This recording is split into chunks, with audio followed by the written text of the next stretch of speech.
உன் இளமை கொஞ்சம் இறங்கி வந்தால் நிழலும் கூட விதிக்கும்.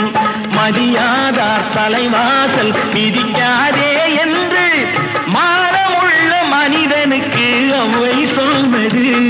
அது அவ்வை சொன்னது, அதில் அர்த்தம் உள்ளது. பரமசிவன் கழுத்தில் இருந்து பாம்பு கேட்டது, கருடா சௌக்கியமா? யாரும் இருக்கும் இடத்தில் இருந்து கொண்டால் எல்லாம் சௌக்கியமே. கருடன் சொன்னது, அதில் அர்த்தம் உள்ளது.